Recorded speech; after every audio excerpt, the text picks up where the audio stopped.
Are we back?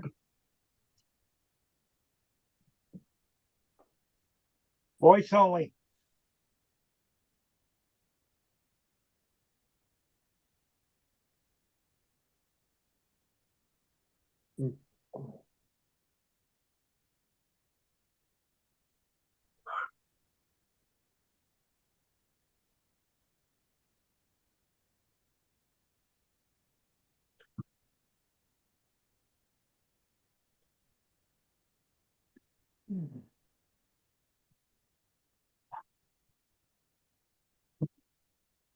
You're back.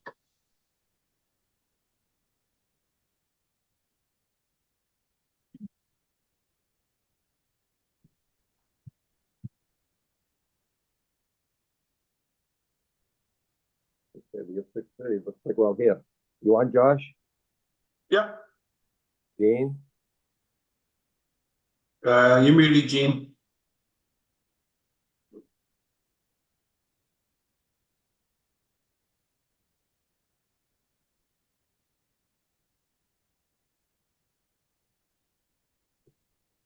You got muted, Tony? Trying to help him out, but I don't think I can unmute him on my own.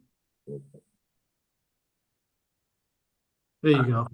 Yes, there we are. Okay, good. We're all here then. Okay, let me open up the Wednesday, the Board of Selectmen meeting for Wednesday, March 20th at 6:30. All members in attendance. Opening comments. Josh, any opening comments? No. Gene? None here. Okay, I just want to, I know this is the first meeting that we had since the passing of Paul Belleville. Paul has been a member of the community for a long time and always participated and volunteered in many activities. I believe he was the assistant harbor master for a while and Wappinger. So I met his family today and it's a good send off. But we'll miss Paul and hope all the best for his family. It was a great tribute today. Yeah. Very nice man. Very nice family. Okay, and I want to thank Tony and you too, Josh. I know that you're behind it. That and Robbie Tibbo, that you had the town walk decorated in his honor, and the flag was at half mast, and the bunting was up, so it looked really nice. So thank you guys for doing that. Appreciate it. Yeah. Thanks, Rob. Okay, Thanks, Tony. Likewise, thanks, Rob. opening comments. I got some opening comments. Annual town election is Saturday, April 27th. Polls open from 7 a.m. to 8 p.m. For more information, visit the Nahant election page at nahant.org. The annual town meeting will be Saturday, May 18th at 12:30, Nahant Town Hall. The warrant with articles will be posted soon. Annual dog licenses are due back to the town clerk by April 1st. A $20 late fee will be added for any licenses received after April 15th. Metal white goods, TVs, computer recycling will start this year on April 27th and run through October 26th on the last Saturday of each month from 8 a.m. to 12 p.m. behind the DPW garage. Resident sticker, parking sticker is required. Certain fees may apply. Visit nahant.org for a full list of acceptable materials. Spring leaf pickup will begin on Mondays, April 29th, May 6th, May 13th, and May 20th. Bags must be biodegradable and out at the curb by 7 a.m. No open barrels, roots, root balls, or branches.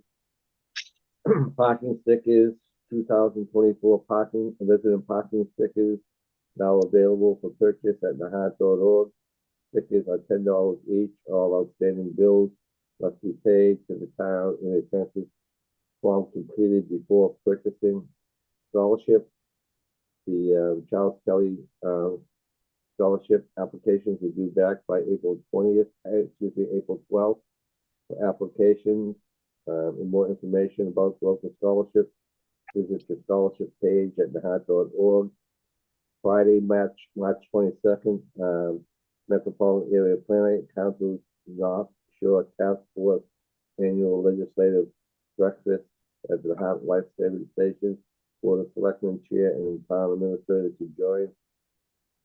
Local TV channel now being updated on a regular basis with important updates. Tune into Comcast Channel 8 or Verizon Channel 45. Okay, that brings us to new businesses. We have a discussion, Tony, on the resident parking stickers. Yes, thank you. So we wrote it as a discussion point for tonight's agenda, because we haven't talked about this in a public setting. And you know, if we might move forward with a change to the parking sticker fees, we could put it up for a vote at a future meeting, you know, give people an opportunity to potentially weigh in. The proposal that I'm presenting to you, the board, is an increase in the parking sticker fees. Right now, stickers sell for $10 a piece. What we would like to do is increase them to $20 a piece. Now that increase, the proposal would be that increase doesn't go into effect until June 1st. And that type of early bird special, so to speak, would be something that would occur on an annual basis. By doing so, we incentivize people to come in and buy their stickers early. And it also allows us to generate some additional revenue for those who purchase their stickers after June 1st. As well as then starting next year, the early sticker price would be $15. And then again, it would go to $20 on June 1st. So you get a little bit of a discount if you buy your stickers early. The need for an increase in the sticker fees, and why I'm bringing this to your attention, is really the fact that the expenses that the revenue of the sticker fees go to has increased significantly over the last few years. Now, 50% of the sticker fees goes into the general fund. 37.5 go into the rec revolving account, 12.5 go into the sailing revolving account. Since 2020, the minimum wage at that time was $12.75 an hour. It has gone up each year and is now $15 an hour. If you look at that's a 17.6% increase over the 3 years. Most of the employees paid, which is Park League and sailing, are at a minimum wage level. But in recent years, we've increased rates, salary rates or hourly rates for the senior most positions at the sailing program, just because there's such a increased level of liability and a need for, you know, really experienced and mature directors or assistant directors in those positions, in those supervisory roles. Since FY20 to FY23, the salaries in the rec revolving account have increased by 55%, and in the sailing revolving account, they've increased by 126%. And what that means in dollar amounts, in FY20, rec salaries were about $4,200. Now they're $6,500. In sailing, it was $19,500 about in FY20. Now they're closer to $44,000 total. That's divided up amongst about 17 employees in the sailing program and 3 employees and then seasonal employees in the rec program. So I think we probably sell about 3,000 stickers a year. to estimate this at a conservative level, at 2,500 stickers, if we increase the price to $15, that would bring in an additional $12,500. If we increase it to 20, it brings in $25,000. So it would bring in a lot of additional revenue. But like I said, I think by including an early special, it gives those residents who might have, might be struggling financially and really, want to take advantage of the cheaper price. They can come in early and get that cheaper price on the sticker. We've already sold a lot of stickers at $10 this year, for the upcoming summer. They've already been sold, so we wouldn't want to change that. But this would be an increase to 20 on June 1st. And then next year and the years forward until this is revisited, they would be $15 a piece and then jump to 20 on June 1st again. So that's the proposal, and that's kind of the background. Yeah, I think, Tony, you have made some good points here. As you said earlier, I think that, why don't we, table this until our next meeting, so that the public can sort of absorb it, and if they want to, if they have any questions or participate, we can listen to them at that point, and we can take a vote then. Does that sound all right? Josh or Jane, to you? Yeah, if I could, go ahead, Josh. No, I was just responding to your question, Mr. Chairman. Yep, that sounds good to me. And just want to clarify that this isn't revenue for revenue's sake. It's revenue to cover the increase in what these stickers fund. So that's important, and it actually doesn't quite keep up with the recreation and the sailing revolving funds, but so I'm only mentioning that because I have a personal pet peeve about raising fees just because you can. And I know, most in the Nahant buys parking stickers, so this will affect most in the Nahant. So just want to provide some assurance that it's not just a money grab, it's for a particular purpose. Thanks, Josh. Gene? Yeah, I was just going to say, when was the last fee review that we did? For parking stickers specifically? No, for everything. But we vote on the fee schedule every year. Yeah. We haven't increased fees outside of your water sewer rates at all.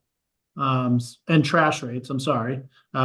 Trash, water, sewer. We haven't really increased any fees since I've been here, since 2018. So every year we try to keep things low on purpose. That's one of the benefits of being a Nahant resident. We try to keep those types of things low for our residents.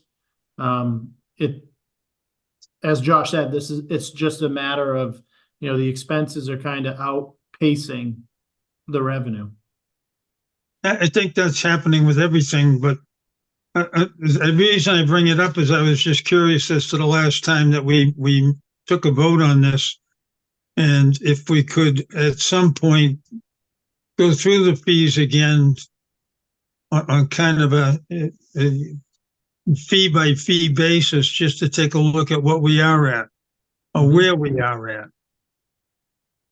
Yeah, I think that's a good point, Gene. As Tony said, I think usually in May, end of April, May, we review all of the fees every year and have a discussion at that point and make any changes that are necessary, and then vote to approve the fees. But I think we'll be doing that, Tony. When do we do it? In April or May?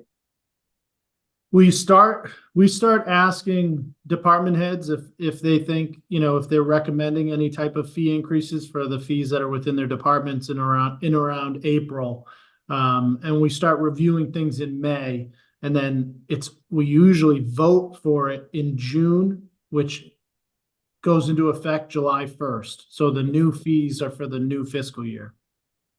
And I'm not saying that the fees that we're charging now are are not enough or are excessive or whatever they might be. It's just a matter of taking a closer look at them to see where upsell could work for us and the residents. I guess I was just gonna make one last quick comment. Tony, you had pointed out to me when we discussed this earlier, but I don't think you mentioned it now, that there's also some advantage to this early bird special because you will get the revenue earlier and it helps with the projection as we head into towards the end of the fiscal year, right? Yeah, so in order to purchase your beach sticker, you have to have paid all of your taxes and utility bills. You have to have submitted your census. Oftentimes, folks might not buy a sticker until July, until July 4th holiday comes around. And so any revenue that comes in after July 1st goes into the next fiscal year's revenue stream. So by having that early bird special of June 1st, it really incentivizes, not only the sticker revenue, but all those other revenue streams to come in earlier and in the current fiscal year that we're in. So there's an added benefit there. All right, Tony, so we'll put this on the agenda for our next meeting? Yep. Okay, great. We have some event requests to approve. Do I have a motion? I move that the Board of Selectmen vote to approve the following event requests. The Johnson School PTO Easter egg hunt on Saturday, March 30th, 2024, starting at 3 p.m. at the Flash Road Park, and the Apollo Club of Boston concert on Sunday, June 2nd, 2024, starting at 3 p.m. at the Nahant Town Hall. Second. Motion made and seconded. So this Easter egg hunt is open to all free of charge. The Apollo Club concert is also free and is being hosted by the Friends of the Library. So if you have any questions about the concert, please contact the library. Any further discussion on these requests? No. No. Seeing, hearing none, all in favor? Gene Canty, aye. Josh Antrim, Mark Cullen and I. We have a vote to transfer liquor license at Seaside. So I have a motion. I move that the Board of Selectmen vote to approve the following transfer of the liquor license application for the year 2024 to be approved by the ABCC from Seaside Variety Partners, 141 Nahant Road, Nahant, Mass. 01908, all alcoholic beverages, to Seaside Variety Corporation, 141 Nahant Road, Nahant, Mass. 01908, all alcoholic beverages. And further, that the release of said licenses are subject to the approval of all inspections and payment of all outstanding fees, fines, and payments to the town of Nahant, and authorize the town administrator to sign the licensing authority certification form. Seconded. Motion made and seconded. Any further discussion on this, Tony? One quick question. How is this different from the one we voted on a couple weeks ago? Dan, Sorry. Dan, if you don't mind unmuting, and I know there was some follow-up with the ABCC on the vote we took last week, and I think this cleans up something. It does. It was a transfer between entities. It wasn't just a transfer between people. What George is doing is transferring what was a partnership to what is now a corporation. So that involved a few more checked boxes in the form they sent to the ABCC. So we heard back from the ABCC, a guy named Brad Doyle, and he said there are just these little stylistic things you need to change and take another vote. So that's what we're doing tonight. It doesn't change the substance of your vote at all. Previously, that is. It just makes sure that we are getting things procedurally correct. So that it's not a large change. It's just basically a filing type thing. So that's the difference.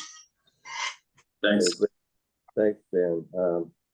Okay, any further discussion on this motion? Seeing, hearing none. Go ahead, Gene. I said none here. Okay, all in favor? Gene Canty, aye. Josh Antrim, Mark Cullen, aye. Next, we have Chief Antrim and American Legion Commander Dan McMacken do a presentation on carbon monoxide smoke detector program for the residents of Nahant. Is Dan and the chief on? Yeah, Oh, hi, yeah, Dan. Gene, I'm on. Let's see. Why don't we do this? Why don't we, Tony? How do you want to handle this? You want to have the vote, a motion to for this program, and then have a discussion?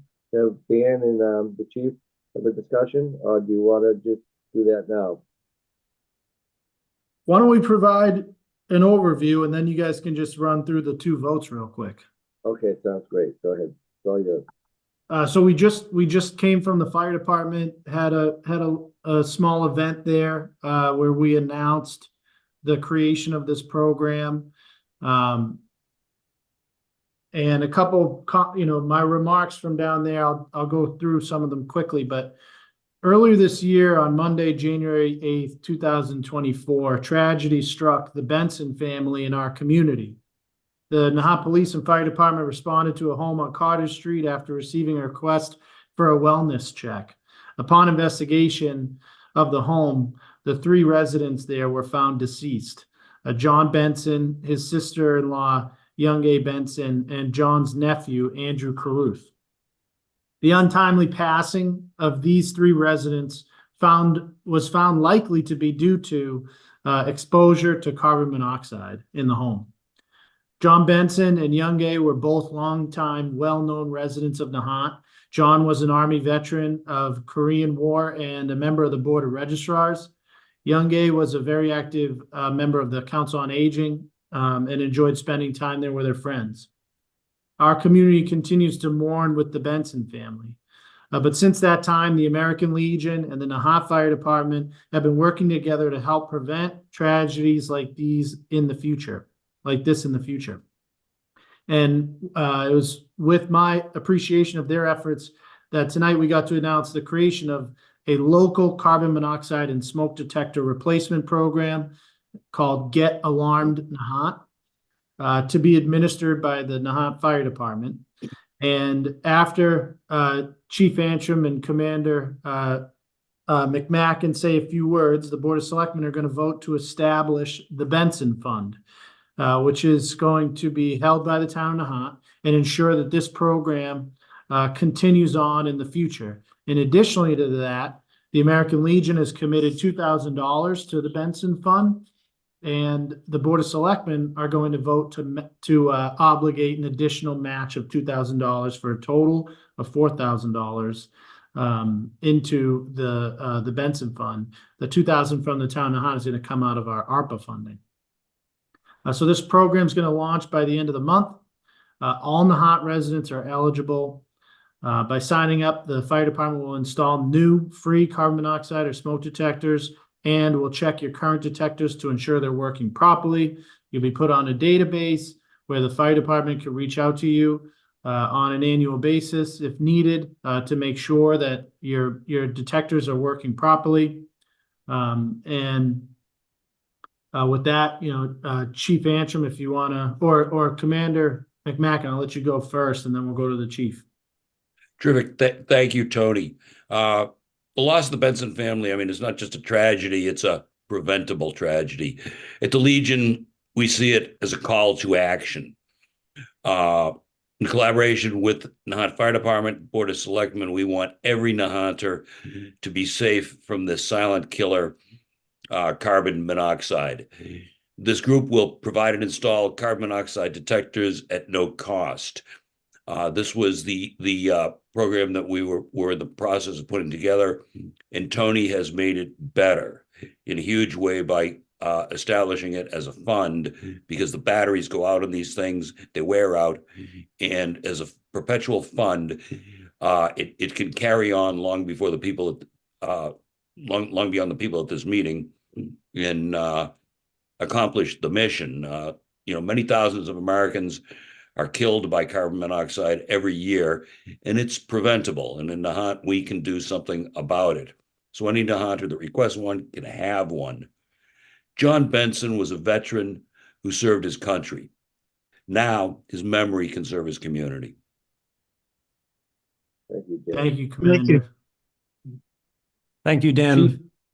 And thank you, Tony, and the Board of Selectmen. I'm very grateful for the initiative and the support for this program. It's something we at the fire department have been wanting to do for some time. The challenge is always funding. Detectors are not particularly cheap. So, you know, the Legion came out right away with this donation, and that really sort of kicked off this program, which has gained some pretty good momentum, and we're pretty excited to get it started. So in addition to the money from the fund, that money will probably be used primarily for carbon monoxide detectors. We have partnered with the American Red Cross, and they will provide the fire department with smoke detectors and a limited amount of carbon monoxide detectors, as well as some other safety information that we can present to the residents. And I do want to thank Deborah Duxbury, who's the disaster program manager for Northeast Massachusetts American Red Cross. She's been fantastic and hand delivers the detectors to us, you know, when we run out. So they provide a batch of 20 smoke detectors and 5 carbon monoxide detectors. So we'll get information from residents who are interested in the program. We'll schedule the installations and go out, you know, and do installations in 4-hour blocks. When we run out of our detectors, I contact Deborah and she'll give us a new batch of detectors, and that will go on indefinitely. So people can donate both to this fund. They can also donate to the American Red Cross directly on their website to support their program. And residents can contact the fire department we prefer our business line, which is 781-581-0079, Monday through Friday, 8:30 a.m. to 6 p.m. Or they can email me directly at antrim@nahantfire.org. And I just really want to thank Commander McMacken and the other members of the Legion for taking this initiative and getting this going, and the support of the Board of Selectmen as well. I am going to work with the town's IT people and get this information on the Nahant Fire website. So it'll be there for people to contact us. It'll have the contact information, other details about the program. So thank you all very much. Thank you, Thank Chief. you. Chief, and thank you, Commander, and Tony, for taking this initiative. It's so important. It means so much to the town. Great job. Perhaps, Tony, when we get ready to start installing these, we could put the electronic sideboard out for more information, and directing people how to sign up, and have the fire department come out and install them. But great job, you three. Really proud of you. I grew up with a Benson family, great family. It was so tragic, and as you said, Commander, it was an unavoidable tragedy, which makes it even harder to swallow. So thanks for all your efforts on this. Appreciate it. Josh or Gene? Yeah, I would just like to pass along that this is truly what community is all about. And I'd like to thank, on behalf of the board and myself personally, everyone involved. Thank you. Yeah, I'll just echo those sentiments, Gene. It truly is what community is all about, and what the Nahant community is all about. And I'm very grateful to the American Legion and the whole fire department under the leadership of Commander McMacken and Chief Antrim for getting this program in place, and taking the tragedy of Benson family, thoughtful, kind, and caring people. We'll keep them in our thoughts, and this program will keep that memory moving in a positive, helpful manner. Thank you, Josh. We have a couple motions to make here to get this program running. Josh, you want to take these? Yes, I move that the Board of Selectmen establish the Benson Fund to serve as a resource for the Nahant Fire Department to fund any program it develops to offer smoke or carbon monoxide detectors or for any matters related thereto to residents who surrender non-functioning detectors or seek to add new detectors to their home. Seconded. Motion's been made and seconded. Any discussion? Being hearing none, all in favor? Gene Canty, aye. Josh Antrim, Mark Cullen, aye. Thank you, Josh. Thank you, Mark. Thank you, Gene. This looks to be a terrific program. Thanks so much for putting it the formal stamp of approval on it, and we can march ahead. Thank Yeah, you. Yeah, Thank you. the thanks goes to you and your colleagues at the American Legion, Dan. You know, I've said it a lot, many times, Dan, over the past few years, but people like you and Bob and everybody else who's involved in the American Legion, you brought a new life to that organization, and it means so much to the town. And I'm so proud of all the work that you guys do for our veterans, and great job. Thanks again. Thanks, Mark. So we need to fund this, Josh, so you want to make a motion on the ARPA fund? Yes, I'll do that. I move that the Board of Selectmen initially fund the Benson Fund with a $2,000 contribution from the American Rescue Plan Act monies and a $2,000 donation from the American Legion Post 215, and then thereafter with private donations. Seconded. Motion made and seconded. Discussion? Seeing With hearing this- none. Go ahead. Oh, I was just gonna say with this $2,000 of ARPA money being obligated, our new balance in our ARPA funds is $56,704.81. And our task, we need to obligate those by the end of this year. So we've made our way to the end here, and this I think is an excellent expenditure for the funds. Yes, it is. I agree. Okay, thanks, Tony. Any further discussion? Seeing hearing none, all in favor? Gene Canty, aye. Josh Antrim, Mark Cullen, aye. All right, we're going on to ongoing business. We need to open the town meeting warrant. I have a motion to open the warrant. I move that the Board of Selectmen vote to open the annual town meeting warrant. Seconded. Motion made and seconded. All in favor? Gene Canty, aye. Josh Antrim, Mark Cullen, aye. Tony? All right, so we're adding an article, excuse me, we're adding an article to the town meeting warrant. This has to do with the opioid, hold on, I'm gonna open it up and share my screen here.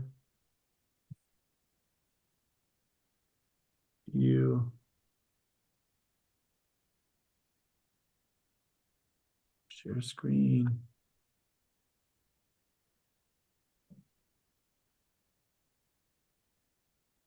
So there was a statewide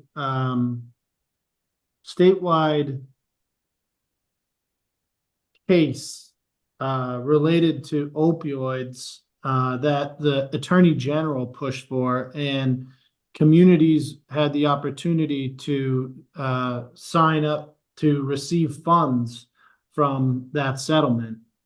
And originally, the Department of Revenue didn't give us guidance on how those funds would function within our accounting, and actually said that they should drop to free cash if they're not spent in the previous fiscal year 23. So we had received $15,719.21, and it dropped to free cash. Now they've sent out guidance that we're allowed to have a revolving account or a retained account where we can put the money received from this settlement into that, so it doesn't drop to free cash on a fiscal year basis, and we're able to spend it as we see fit.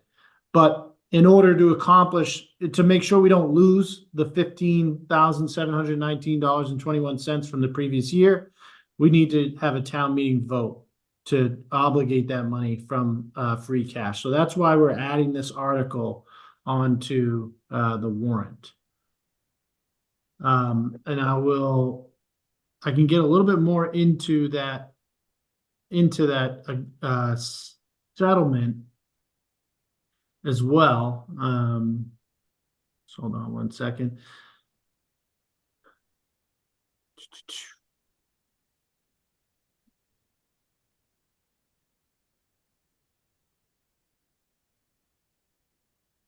pulling up my spreadsheet here.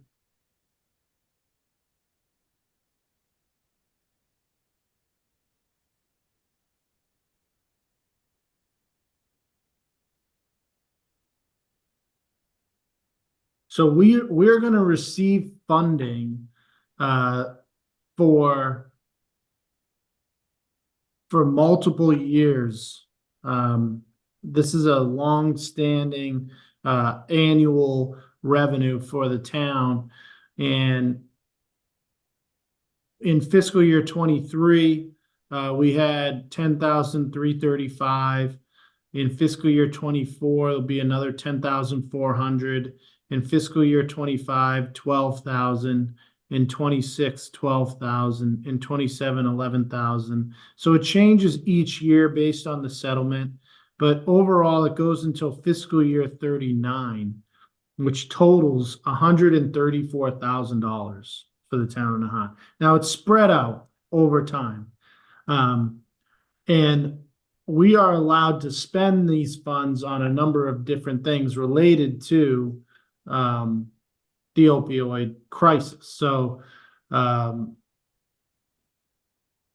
it's a shared commitment to using abatement funds recovered from statewide opioid settlements to supplement and strengthen resources available to Massachusetts communities and families for substance use disorder prevention, harm reduction, treatment, and recovery in a manner that reflects the input of our communities, addresses disparities in existing services, addresses mental health conditions, substance use disorders, leverages programs and services already reimbursed by the state, encourages innovation, fills gaps, and fixes shortcomings of existing approaches, supplements rather than supplants resources for prevention, harm reduction, treatment, recovery. There's a number of different things that we can use.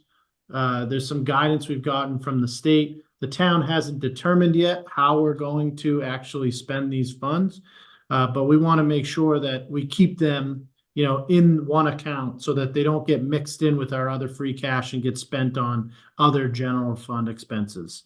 So that's the purpose of this article, is to recover the money that fell to free cash in the first year that it was received.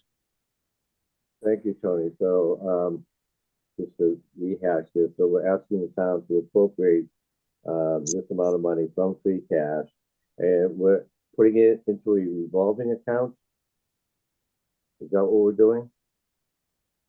Yes, it's a special revenue fund Okay, that does not need further appropriations. okay. So we won't have to vote on it every year at town meeting. So whatever funds are left over at the end of the fiscal year will not revert back to free cash. It will stay Right. in that. Okay, and you said that over the years it will amount to well over $100,000. Do we have any idea, putting something together or putting people together to try to figure out the best way to spend this money? Yeah, we talked a little bit about it in our department head meeting. I think the police chief and the fire chief both have some ideas. I believe, also our Council on Aging Director was interested. Some towns have used it, you know, do you remember, like DARE programs. So there's a coordination with the police and the school. So we're kind of brainstorming ideas now. But we haven't, we're at the very beginning. Um, yeah, sounds good. But I'd be open to other thoughts, you know, if we wanted to open that up to more of a community, you know, or committee type approach or something like that. You know, there's a number of different things we could use these funds on. And as long as it meets the criteria of the state's guidance, and stay within the budget, we're good. Question, expenditure of funds from this new account, does that require a town meeting vote? No, it will not. Okay.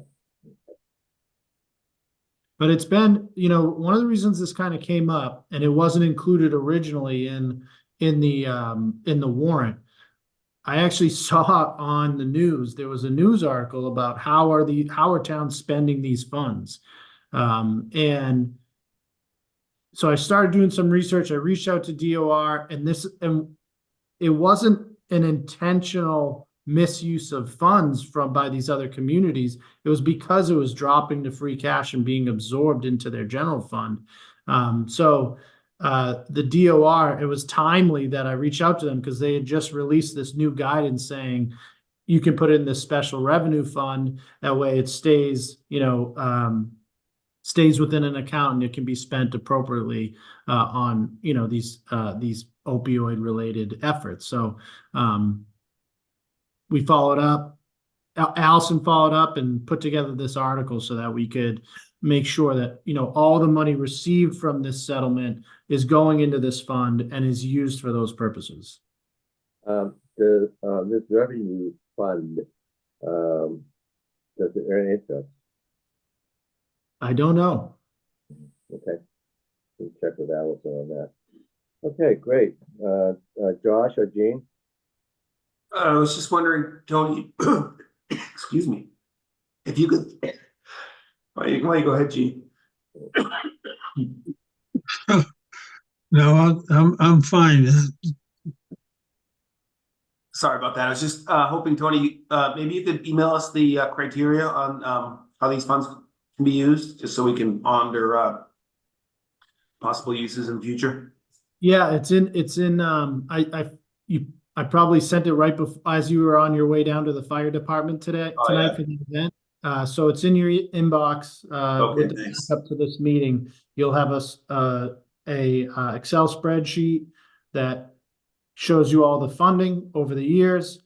Then there's a memo related to the special fund, and then there's another memo related to the proper uses of the funds.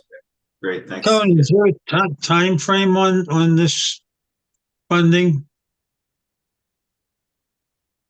As far as when we need to spend it by, Spend it by and continue to spend it, or to apply. it goes until fiscal year 39. Okay. And like I said, you know, it decreases over time. So by fiscal year 39, it's down to $3,376. So Yeah. Okay, great. anyway, all right. Sounds like a good plan. Any other changes to the warrant, Tony? Nope, that's it. Okay, I have a motion to close the warrant. Yep, I move that the Board of Selectmen vote to close the annual town meeting warrant and send to the Advisory and Finance Committee. Seconded. Motion made, seconded, discussion, hearing none, all in favor? Gene Canty, aye. Josh Hanford, aye. Mark Cullen, aye. Now we have a discussion and a vote on the extension of the Kelly Green Golf Course lease. We have Tony, I think we have members of the committee with you tonight. Maybe you can give us an overview, you and Dan, town council. Yes, I see Brett and Rhiannon are on. Eric, are you on? I don't see Eric. Mr. Chairman, would you like me to make the motion first? Once you make the motion, then we can have the Okay. discussion. Okay. Right. I move that the Board of Selectmen execute the first modified lease and management agreement with R&B Management LLC. Seconded. Motion made and seconded. Discussion. Go ahead, Tony. Dan? Okay, so the Kelly Green's golf course, which is currently managed by R&B Management, has requested an extension of their lease. And through the Nahant Golf Committee, it's recommended to do so, recommended to the Board of Selectmen to do so. As I mentioned, I think Eric's having some trouble getting on, but I forwarded you a letter from the committee that explained a lot of the reasons why they're supporting this request. And Brett, if you want to unmute and speak a little bit yourself, you can speak to a lot of the reasonings better than I. But essentially, you know, this extension is going to allow for Brett and Rhiannon to, you know, remain. It shows our commitment to them, support of them, and the way that they're currently running the golf course. With that extended term, it allows them to plan more accurately for the future. It allows them to take advantage of, you know, equipment purchases or leases that probably extend beyond the current term length of their lease. It additionally, they employ many local Nahant residents, and so it gives them the ability to you know, commit long term to those employees as well. So far, we've had nothing but a excellent relationship with R&B Management, and for that reason, we're being supportive of their extension requests. We're still the town is protected by our agreement, and Dan, you reviewed that contract agreement, and we shared it with Brett and Rhiannon, and they're supportive of the changes that we've included and are presented to you, the board.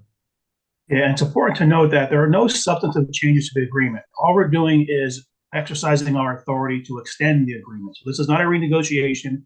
There are no material changes. We have just had, ironically, we're within a few days of the first anniversary of our signing this document. So we're right, I think, 3 years ago. So having had a good book of knowledge as to how Rhiannon and Brett are doing, we're now confident in moving forward in exercising a bit early our ability to extend the contract. So it's important to note that nothing has really changed about the contract. The rent increases are the same. The other terms are the same. It's just, we're just exercising our right to add the years for the reasons Tony mentioned. Thank you, Dan. Brett, are you on? Yes, I'm here. Can you hear me? We can hear Yes. you. Okay, great. Okay. Brett, perhaps you can give us your perspective on this and what this new extension may do in terms of helping your business, and as Tony said, the employees that you employ from the heart, and making commitments to, you know, I see the big thing is capital improvements to the town, to the golf course, that you'll be able to commit to now that you know they have a longer lease. But maybe you can speak to that a little bit better than I can. Eric?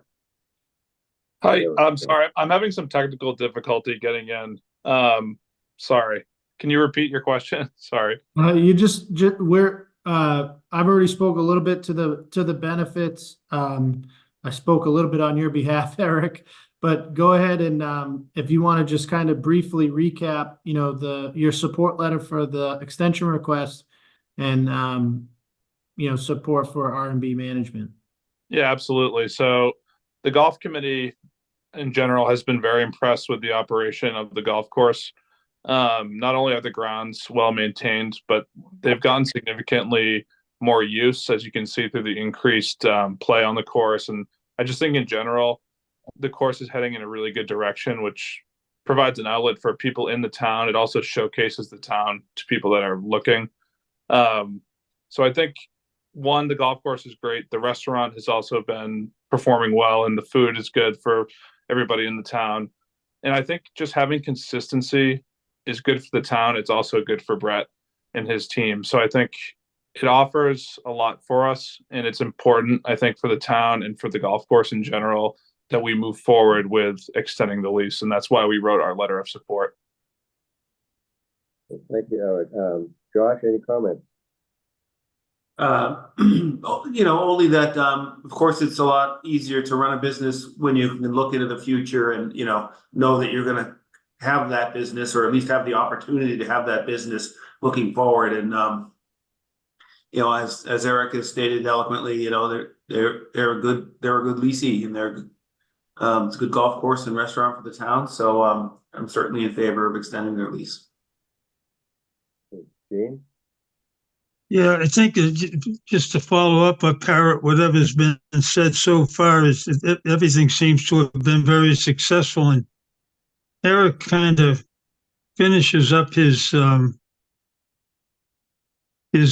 letter to us, Lost you, Gene. where he says the lessee is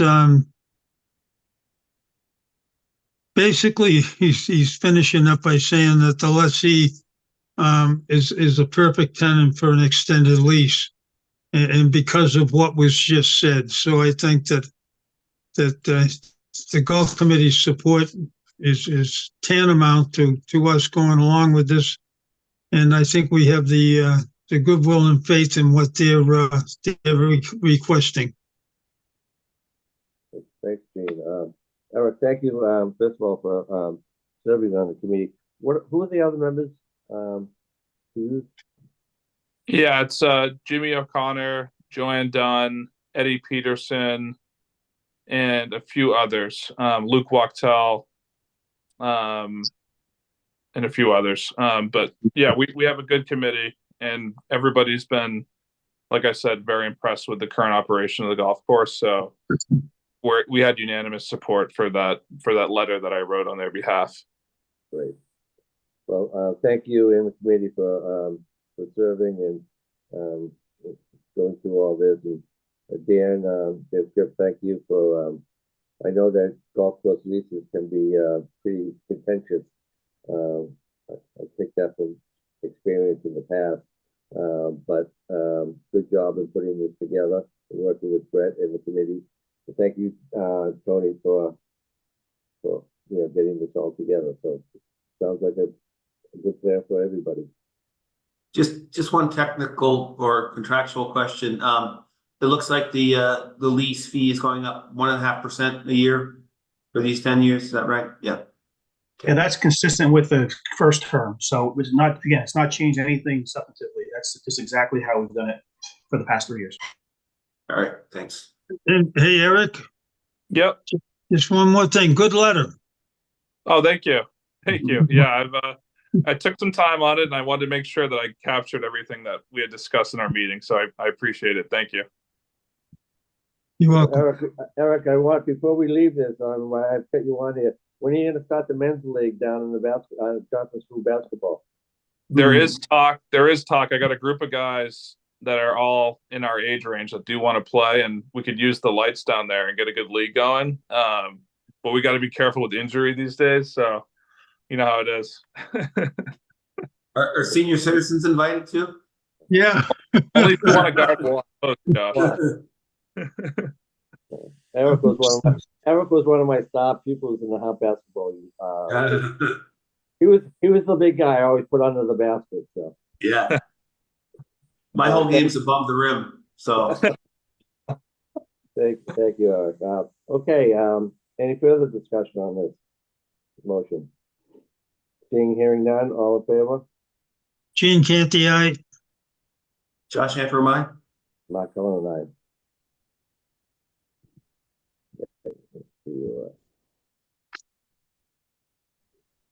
Okay, we have another contract to approve. This one's very important. We have a motion on on the town administrator's contract, Josh?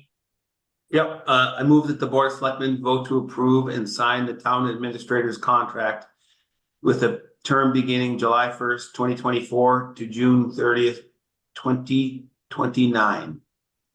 Second, Motion made and seconded. I'll start the discussion on here. I'm so pleased that we're able to get this contract together. As you know, we've been meeting in executive session for the past several months, putting this together. We've come to an agreement that the town administrator will be with us. We'll at least have a contract with us until 2029. So glad we're able to put this together, and look forward to Tony serving the next 5 years with us. So congratulations, and it was a pleasure to work on this contract. Josh or Gene? I think you captured it very well there, and I think the fact that we're extending it out that 5 years is support for the job that Tony's been doing. Yeah, definitely. And thanks, Stan, for guiding us through the process. Appreciated. And yeah, kind of similar to the last topic about the golf course. In the past, the contract has been a 3-year contract, but it makes a lot more sense, I think, in this case where the board is, united in its support of Tony and the job he's done for the town of Nahant, that it's better, for planning purposes, and for Tony's personal life, I'm sure, to have a 5-year contract instead of sort of, a 3-year contract. We were always sort of getting ready for the next go around. So, yeah, glad it worked out. I want to thank you all. I can't tell you how much I appreciate this offer, this contract, and this extended term. It means so much to me and my family, and and to the employees here at the town. We have such a solid team, and so their success is my success, is our success, and it's this contract really provides for stability in the town, through me to our employees and our team, that's working so well together. And it means the world to me, and I appreciate your efforts and in this negotiation, and it's heartfelt. This it's more than just a job for me, even though I don't live in Nahant anymore. Nahant is my home, and this is the greatest opportunity I could ever ask for, is to be in a position to every day come across that causeway and work on ways to improve this community. So I really appreciate your support, and thank you for this opportunity.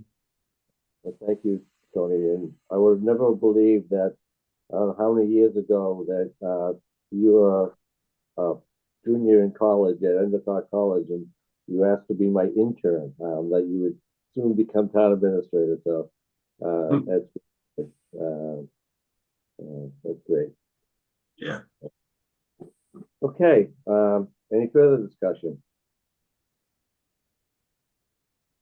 Seeing none, all in favor? Gene Canty, aye. Josh Sanford, aye. Mark Cullen, aye. Okay, nothing on East Point, Josh? No, nothing new. Okay. We have the town administrator's report. Thank you. So we reached out to National Grid to get an update on the Wilson Road gas main project. It looks like they're targeting mid-May to be completed with that project, and then they'll have some restoration work to do in their laydown area, as well as to the road work. They'll probably do a temporary pave and then a final trench pave later in the year. They've completed their work on Emerald Road, And now Grenice is mobilized and has begun doing the Emerald Road water main repair work. We had a neighborhood meeting a week or so ago. A number of residents from Emerald Road were able to jump on the meeting, which was excellent. Grenice's schedule for Emerald Road is only about 2 weeks. So they should be through that project pretty quickly. Tonight's going to get the Fox Hill Road water main project requires a bypass on the water main, and tonight's probably going to get pretty cold. So what they're waiting on is for that temperature to remain high enough that we don't deal with any potential freezing issues. Looking at the 10-day forecast, they think they're going to be able to put the bypass up on Fox Hill Road next week. And then they're going to, once they complete the water main work there, they're going to move right into the lowland stormwater work. And you may have seen today, there was actually some work being done on Castle Road at the Fox Hill Road intersection related to the sewer main and the stormwater pipe in that area. So that work needed to get done so our II project can be finished with lining the sewer main in that area. Waterline is also who's doing the II work and the sewer repair, the sewer lining work was on Valley Road earlier this week, and I think today as well. And they're working now. They're doing their lateral linings. So as I mentioned at a previous Board of Selectmen meeting, they've already lined the main on many of these streets. Any mains that are 6 inches or larger will then get 4 feet of their lateral be lined, because a lot of leaks occur where that lateral meets the main. So now they're going through that part of the project. It should be quick, and then they'll be on hold until the watertight manholes get delivered, and later this late spring, early summer, they'll be installing the watertight manholes in the low-lying areas. We also have our Wood Road Pump Station project is they're moving right along.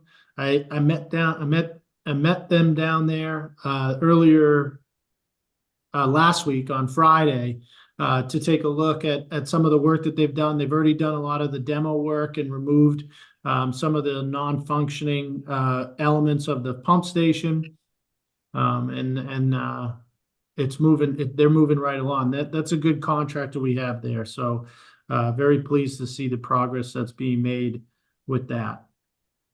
And then not on the agenda, but I just also wanted to mention we're working on 2 separate RFIs with FEMA right now related to the Short Beach Dune. One has to do with the hazard mitigation grant application that we submitted for a $4.5 million project to increase the height of Short Beach Dune. That RFI is due April 3rd, I believe. And then we also have an RFI that'll be due a month later related to damage money from the 2018 storm on the Little Nahant portion, the dune of Short Beach that's closest to Little Nahant. So we're working on 2 RFI projects, 2 requests for informations documents right now with Trey and Vicky at the same time. So a lot of different projects going on at the moment. Yeah, very busy, Tony. I've never seen it so busy in terms of all the infrastructure work. I'm so glad we're getting it done this spring and not in the middle of the summer when people are trying to walk to the beach and doing all those types of things. So it's great timing. It's a great contractors, and look forward to seeing all these improvements in place. So good job. Did you see the pictures I sent that our contractor found at the pump station? Yeah, I did see those pictures. Contractor found Polaroid photos from the 1980s of when the pump station was being built. I told you there was a tragedy during that construction that actually a construction worker died because of a trench failure when they were digging the foundation of the Lowland pump station. Unfortunate, but it was done what in the early '80s, I believe. Hold on, I'll scroll through them real quick. The excavation is at least 50 feet down. That wet well is, I think, at least 50 feet down. So it was a big excavation. It was a tragic accident there, and we lost the construction worker. I'll have to get these uploaded onto our website. Quite the project.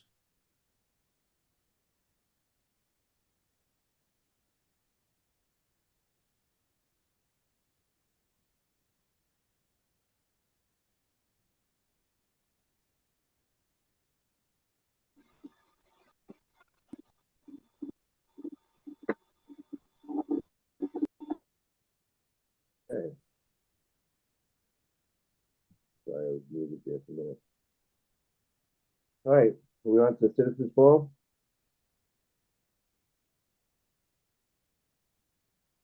Am I Yes. muted? Yep, I'm all done. Okay. Okay. Anybody, any questions? Yes, I have a question. Hi, everyone. My name is Joanne. Nice to meet everyone. This is my first Board of Selectmen meeting, so I'm both excited and terrified. So Joanne, Wait, before you- don't be terrified. You're doing good so far. Tony, it's nice to see you again. It's been a while. If you can, just for the record, just Yeah. state your first and last name and your address. Sure. My first name and last name is Joanne Teo, and my address is 71 Meolis Road. My fiance and I bought this house about a year and a half ago. We are moving in end of this year, so we're truly excited. My question today is with regards to the short-term rental. We haven't moved in, so in the interim, we had started the Airbnb. Our property falls under the category of the non-owner occupied, which is fine. But we've discovered that we have bookings that we had taken well before the decision of the Attorney General letter came out to us. That was in November. So I've had a lot of the bookings that I have. Most of them are actually all of them are wedding families that are holding their son's or daughter's wedding at the Ocean View.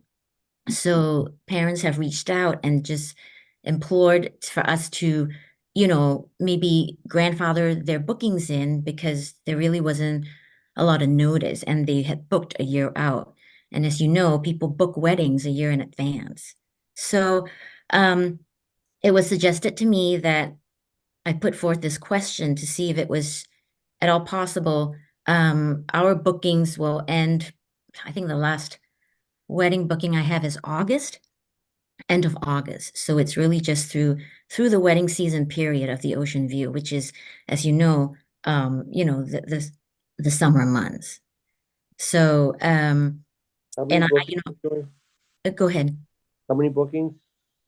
7, 6 of which are all weddings at the Ocean View.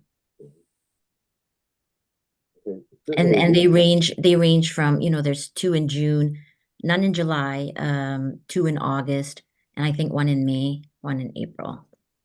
So So- Tony, how much is this, a legal question or a policy question? Well, I would start by saying, thank you for coming to the meeting and presenting that. of course, You're not the only one that I've heard that from. Given that it's not an item on the Board of Selectmen's agenda to deliberate tonight, you've brought it to their attention. So I don't think that they can deliberate or make a decision tonight.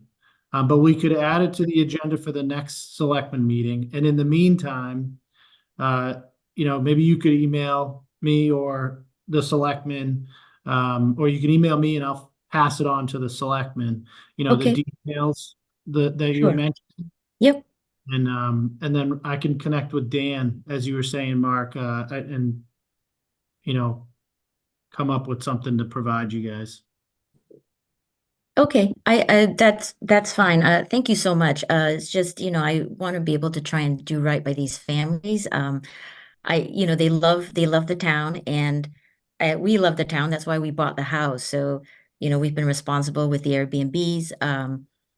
And I am empathetic towards these families. As you know, the weddings are a big deal, and I think a lot of the reasons why they picked the ocean view was because of its location. So, anything you can do would be greatly appreciated. Thank you. Okay. Thank you, Joanne, and welcome to Nahant. Thank you. I'm excited. Look forward to meeting you. Yes, And we'll bring it up at our next meeting. great. Thank you Josh, so much. I appreciate it. Josh or Jane, any comments on this? No. Okay. Okay, thank you, Joanne. Anybody else?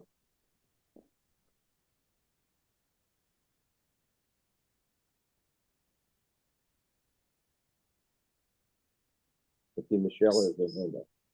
Yep, Michelle?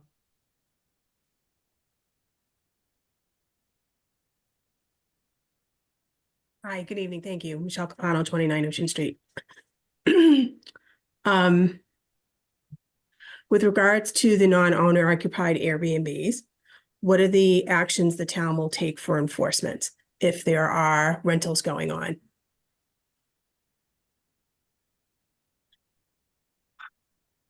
We have a draft version of the rules and regulations that lists, I believe, sort of a series of events. I don't remember what they are at the moment, but and the regulations are in draft form, but it's sort of like a first strike, second strike kind of a thing.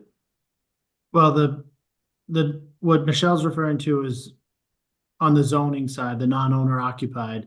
So Michelle, that's gonna resort down, that there's or Dan, you can comment the actual term, but there's enforcement penalties are listed in the zoning bylaw, right? Yeah, we don't know where the non-owner occupied are. The DOR does not have that information. We just know where the Airbnb or the short-term rentals are. We don't know what variety they are. So we would really rely, the town, like any other town, would rely on the public to say, okay, this is non-owner occupied, this is not, something along those lines. And there's a mechanism called the request for enforcement that's very popular in terms of the zoning world, that any board, any town citizen can use to enforce the new bylaws, new zoning bylaws. But then the elements of what that enforcement actually looks like, or what those fines or that structure, it's in the zoning bylaw, right? Yeah, it references the police bylaws, the non-criminal disposition of procedure to enforce bylaws, and it starts with a warning, and it rises up to a $300 fine a day, I think it is, if I recall correctly. So, And is that process a request into inspectional services? Is it to the town administrator, or is it to the planning board? It goes to Wayne. It goes to Wayne. And if it's appealed, it goes to ZBA, and then from there it goes out to the Land Court of Superior Court. so Depending on the level of severity of the complaint or the number of complaints coming in on the property. No, both of those are irrelevant. It goes to Land Court or Superior Court based on whatever the plaintiff or appellant, I should say, where it wants to go. So it doesn't matter the severity or the amount. It's just a choice of form. Who chooses the form? Whoever appeals a ZBA decision, whether it be the town or a neighbor, an aggrieved party, I should say, or the actual operator. So the resident files the complaint, then A request for enforcement. the request for enforcement. It goes to inspectional services. What do they do afterwards? They determine whether there's a zoning violation or not. And then if there is no zoning violation or there's no action taken, if there is a zoning violation, there would be a cease and desist or something along those lines. I can't speak for when, but something along those lines.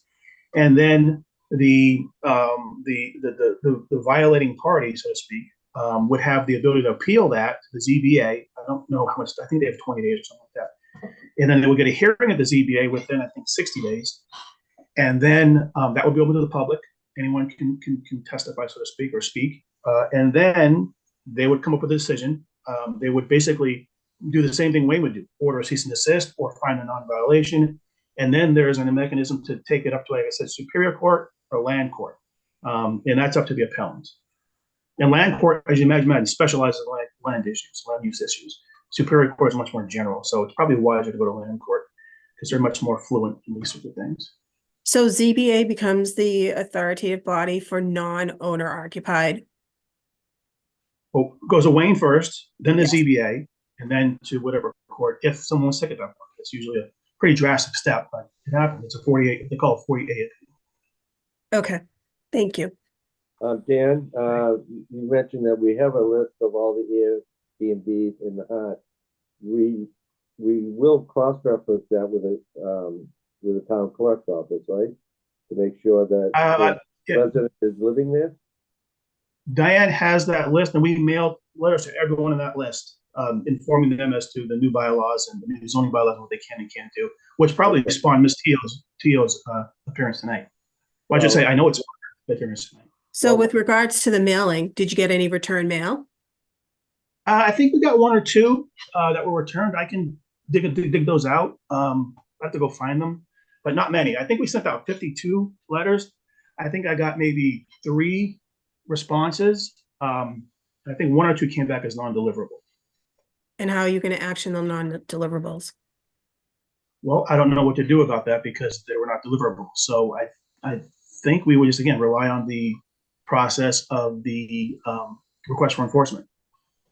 So correct me if I'm wrong, but you mailed them to the property residents? Yes. Why not cross-reference with Salem deeds to see if there's a mortgage on the property and who the mortgage holder is and try their address that way? Or where are the taxes going? Well, the letter Through the assessor's office. Michelle, the letter, it was a courtesy effort of notice of change to the bylaws. It's the property owner's responsibility to adhere to local zoning. Right, So but in defense of the property owner, to make sure they're communicated, if you got return mail and you're mailing it to the address and not checking, say, the assessments records to where their tax payments are going, right? That's another avenue to make sure they're getting the letter, because in their defense, they're gonna say, you never notified me. That's not, the letter is not required. That's like I said, Tony. That's a I courtesy. understand the courtesy, but They have noticed. They have noticed. The town clerk, Diane, complied with her statutory duties of notice. So there is notice out there. No Okay. one can claim that notice. That's not a legal defense in this particular case. all right. The only thing I go a little bit further with, just to cross-reference the Airbnb to see if they are Nahant residents, not just the owners. I mean, owner can live someplace else outside of town, as Michelle was saying, and may not have gotten our letter. But I'd like to know if they are Nahant residents at the residing at the address would be important. And Diane should be able to provide us that information. So if you have an Airbnb, is a Nahant resident living there? We should be able to figure that out. If I was an enforcement officer, I want to know that information. Okay, Thank you. anybody else?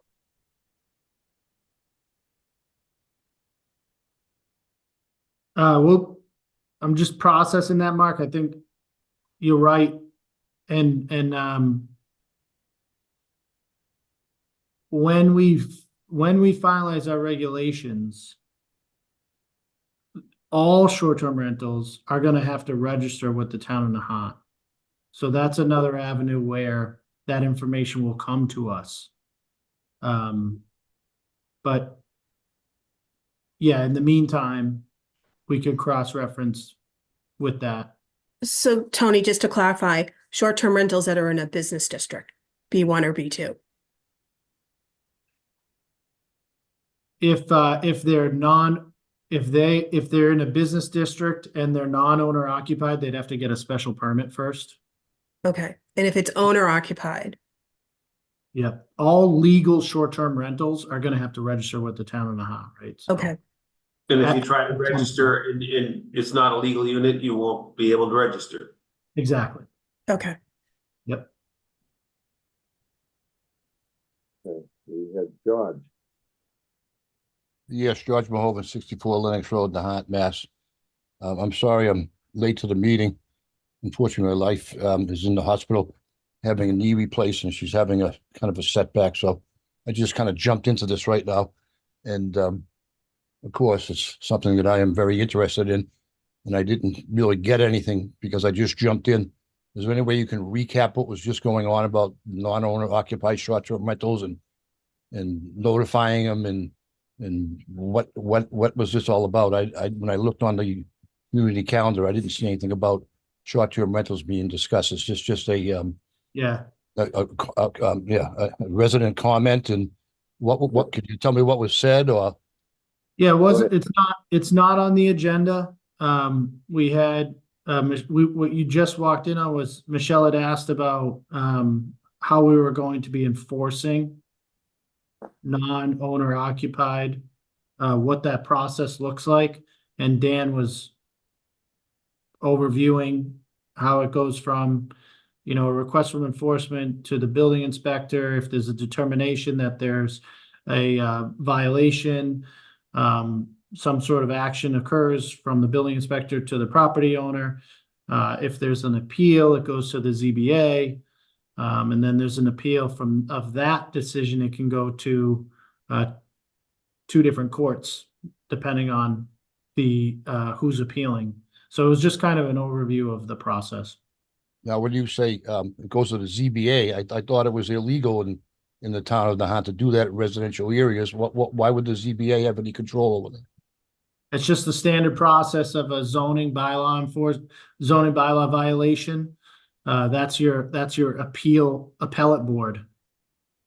So that I would be assuming that the zoning board of appeals would deny the request to operate a short-term rental, non-owner occupied short-term rental, and then the next move would be to them to go to the whatever court they have to go to. That's right.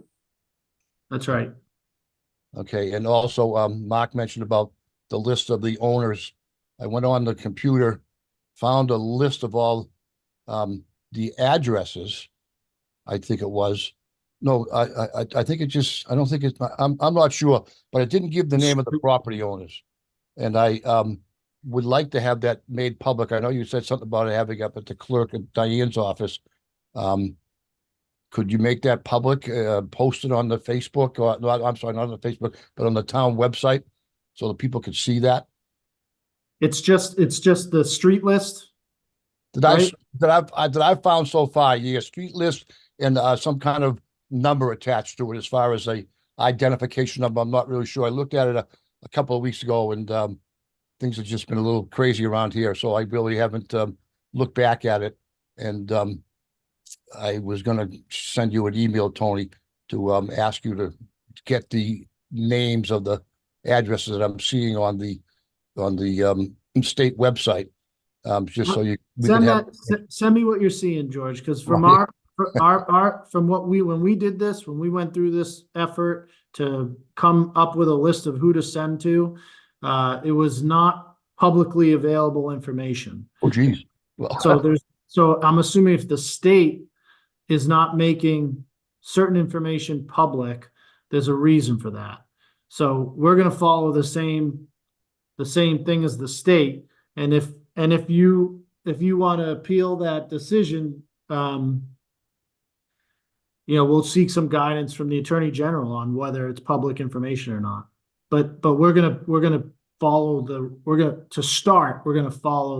same approach as the state that we found. It didn't have names, it didn't have house numbers, it just had street list. well, again, I just happened upon this. I punched in something about something in Nahant, short-term, non-owner occupied, short-term rentals in the town of Nahant. And I got this list, and it was a while ago, and I don't remember what the exact information was, but there was information. So I'll see if I can find that, and if I do, I'll make a Yeah, copy. send it to me.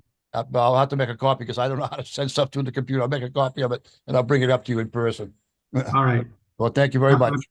I hope, wish your wife well. Yeah, she's calling me right now. That's why I'm kind of shutting you guys short. Thank you very much, and I can always watch the meeting now that I think about it on the Nahant channel to get the whole story.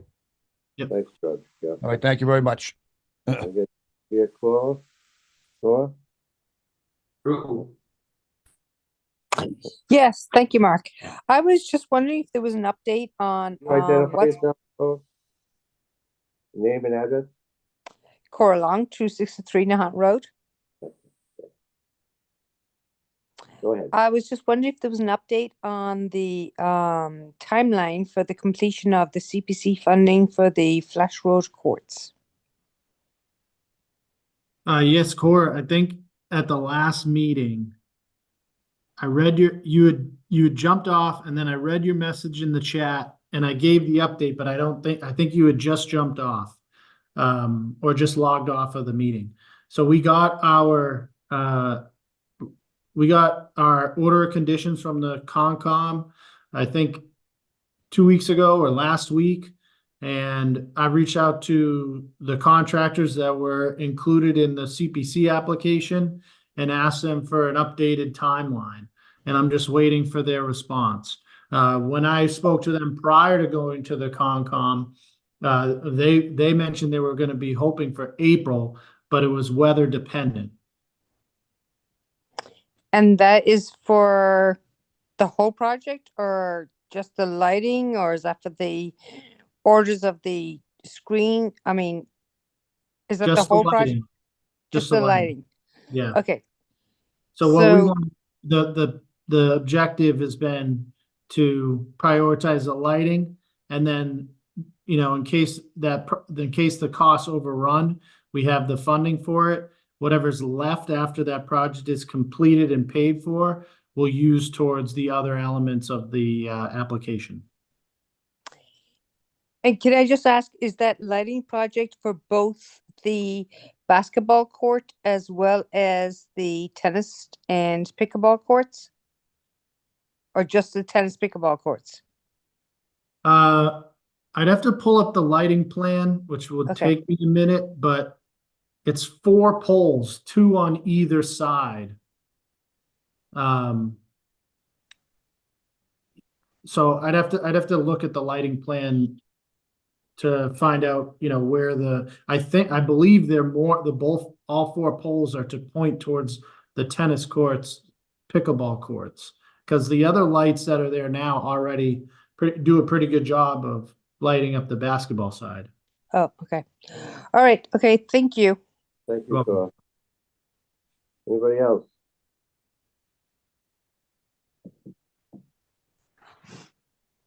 Okay, hearing none, then have a motion to adjourn.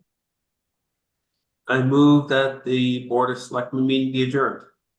Seconded. Motion made, seconded, all in favor? Gene Canty, aye. Josh Antrim, aye. All right, good night, everybody. Like, Aye. uh, It's- Thank you.